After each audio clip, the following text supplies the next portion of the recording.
Hello everybody, thank you for joining us. Today we'll be doing a quick sketch of a hand as in something like this. So it's a pose that is used very often in like different media, in comics, and but it depicts a sort of an action stance. So, but it's a very popular pose, so expression of the hand or pose. So we are doing an oval to begin, and so because I'm placing it like this ideally, and if you even Google images, I do not know what to try to bring an image out with this, but if you Google it and try to look it up, you'll see that it's quite common to place it in a certain angle instead of flat, because it is essentially placed like that against the arm and the body tone. So we are doing the fingers. So index finger will be somewhere around here. So it's pretty much, we did a spider-like hand placement or expression video in the past. So this is close to it, but just from a different angle.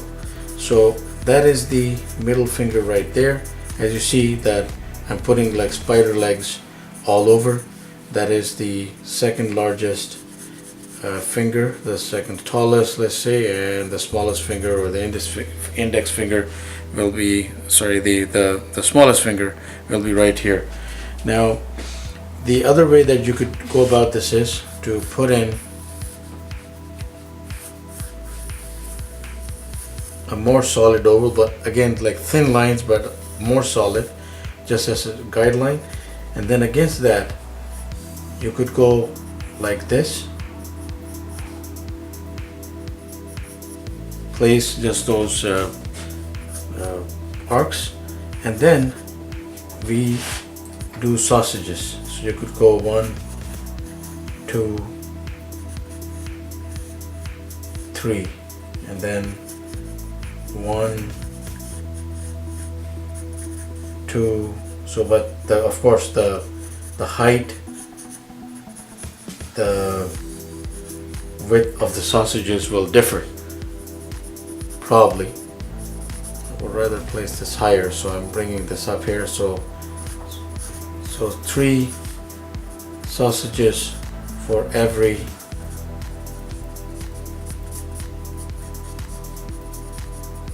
finger.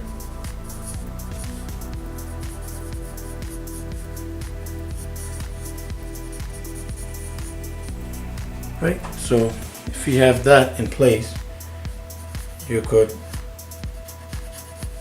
get some framework going there. So we have the index finger, we have the middle finger,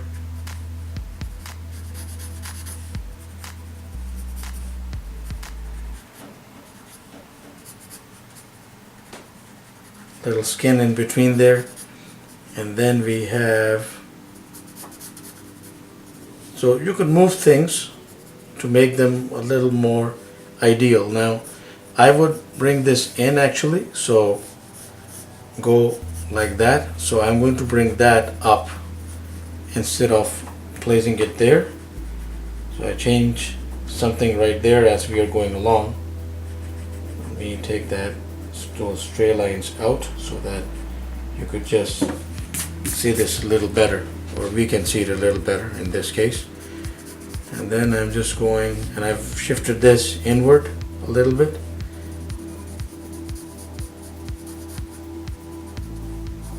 On like that. And then I go back and the smallest finger, not so many curls there, because when it is there it could be like this, rounded like these, or it could be a little more outstretched depending on the hand. And then we have the palm of the hand, so the fleshy part, and we move to the thumb. So the thumb, again, you could do 2 sausages somewhere along that line to start off, but let's complete the remainder of the palm first. So I'm going to bring everything like closer together a little bit and bring that bit down here and go down there. Of course the wrist will be there somewhere, so down there, and you can do with all those skin lines and call them skin folds or hand lines, very essential in this kind of hand expression or pose. And then let's fix the thumb here. So if I'm looking at it from this angle, this bit will be rounded and going inward like that. Let's get rid of a little bit there. Rid of the straight lines, just so we make things a little more clear for ourselves. So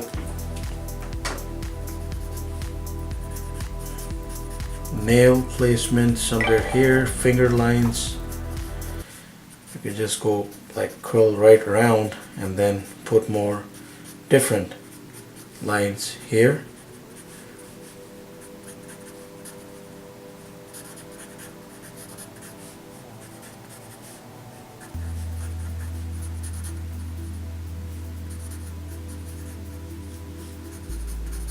Alright, so we are almost there. So as I mentioned, if you look it up on Google, you'll be able to find some really awesome placements and poses there, expressions. So now we're just going to have a light source.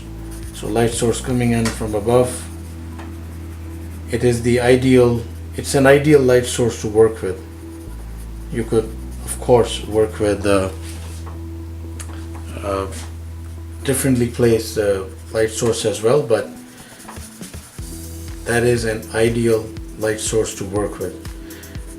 So anything that is pretty much away or encompassed by something else,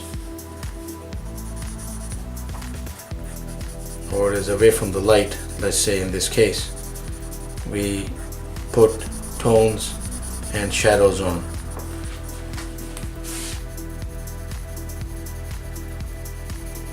So around the bulges, for instance, like right here, usually there is a bulge. Usually, even in the thinnest of hands, you will check that the skin pretty much folds there. At least in an expression like this, it does. In most cases. Some people might have like very finely tuned hands which do not have that particular bulge there, but usually it's right there and it casts a shadow just as we see here. And then I'm just making it more intense toward the lower part here, and again trying to work around the bulge.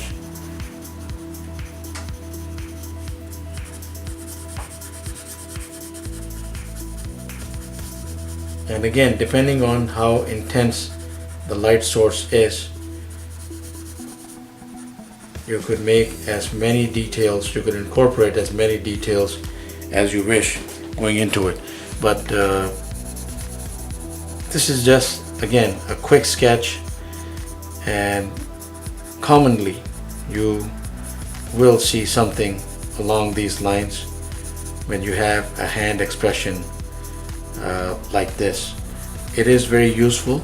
It is also, in my opinion, essential practice of hand anatomy, as it spreads it out and lets you play around, explore with the different wonderful features of the hand. And of course you could, with the slightest tilt, achieve different shadows and tones, and really bring up your game in drawing anatomy. So thank you for watching. Please do subscribe, keep in touch. Have yourself a wonderful day.